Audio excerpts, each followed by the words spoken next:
Can routines and systems actually increase creative flow? Let's find out.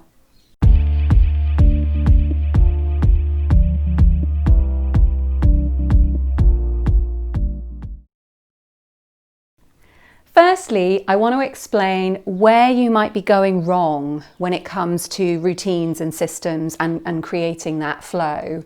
And then secondly, I want to look at how you can tap into inspiration on a regular basis. So I used to think that routines and systems were the opposite to creativity. I thought that in order to tap into your flow, that you had to be spontaneous. So what I want to do is to share an analogy with you to start to explain this idea of routines and systems and what it means for creativity. There was an amazing experiment done with 3 chickens.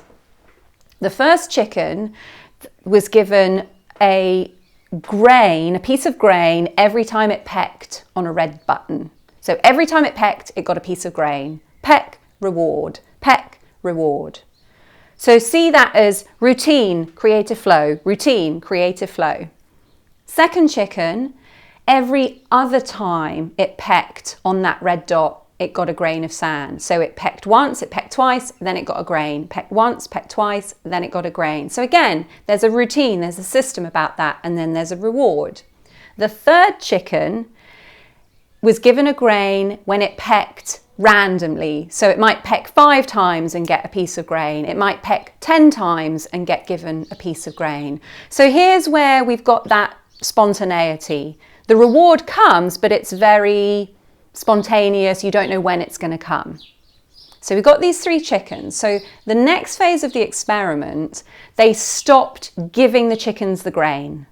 So the first chicken pecked, got the grain, pecked, got the grain, pecked, didn't get the grain, and immediately stopped. Second chicken, pecked, got the grain, pecked, got the grain, didn't get the grain, pecked a couple more times, and then stopped. The third chicken just kept pecking. On and on and on. It did not stop, even though it wasn't getting that grain. So this is a really amazing analogy for how we can really start to get stuck in our creative practice. Because we've been in that place of it's intermittent, it's spontaneous, I don't know when I tap into my flow, so I just keep trying and I never know when that flow is going to come. Versus if you have got a routine and a system in place, if you sit down to write and the flow is not there, immediately you know that something needs to be reconfigured. It's like, what did I do that wasn't part of my routine this morning? What can I adjust? I'm not getting the reward that I expect. And so this is really powerful because it saves you from spending days, perhaps weeks, not being in the zone and thinking that's normal. So you're like that chicken, you keep pecking, but there's no grain that's going to come. That's pretty weird, right? But we have got into this very intermittent practice with our creativity, a very intermittent routine. So we just don't understand that thinking it's difficult or thinking that we're struggling is normal. We just don't understand that it could be any other way. So that's the mistake that creatives make when it comes to routine and systems. So I want to say that if you do feel like you are literally pecking on that dot and nothing is happening, you're hitting your head against a brick wall, you just don't know when the next idea is going to come, it feels very frustrating, you are in the right place, my friend. So if you're new to this channel, then do hit subscribe. I'm here to support you, not just to have a fulfilling creative journey, but also to create a financially rewarding career from your imagination, from your creativity, whether it's writing a book, whether it's starting a business. Here's the place. So what I want to do for you now is to take you through some systems, some routines that I find really useful. I'm working with writers and creatives on a regular basis, and these are strategies that really work. Strategies that work for my clients, strategies that work for me.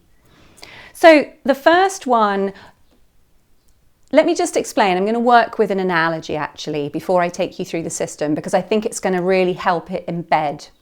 So I want for you to imagine a water tank and a tap. So just like you would have in your home, you've got the water tank and that feeds into the tap. So the first thing that you want to do is to keep the tank filled with water.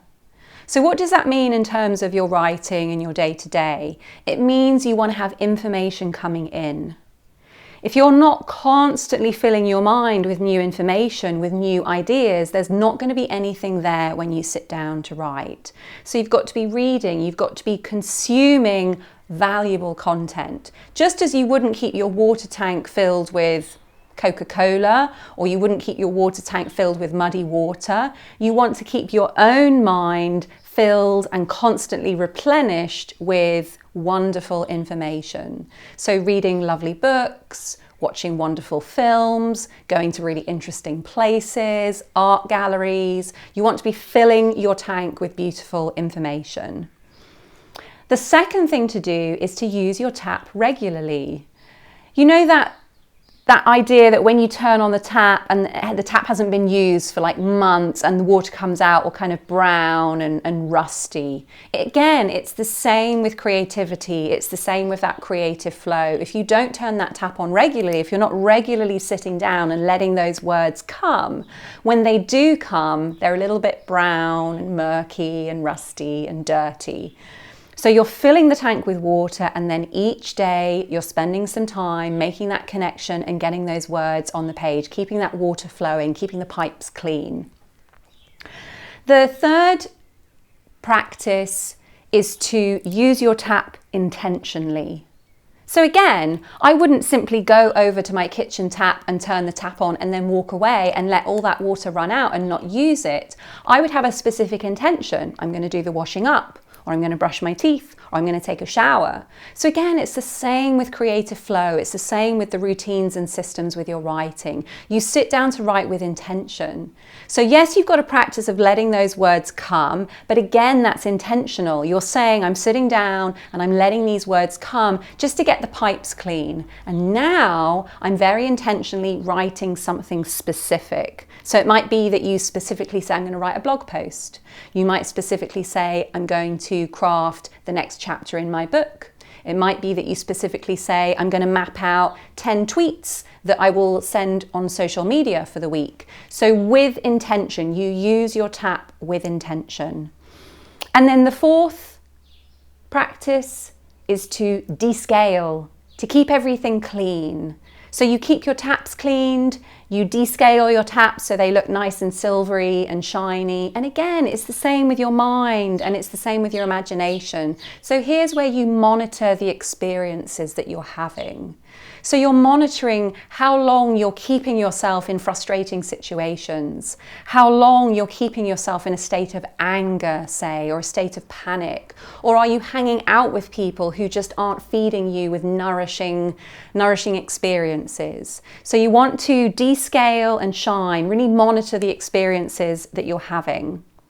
And then actually, a little bonus with your routines and your systems is to come and join the Facebook community that I run. It's free and it's filled with committed creatives. We are all there keeping our water system clean, using our taps regularly, descaling and being really intentional about our writing. You'll see the link below. So come join us in the Facebook community and help those routines and systems come into place so that your creativity flows whenever you want to turn that tap on.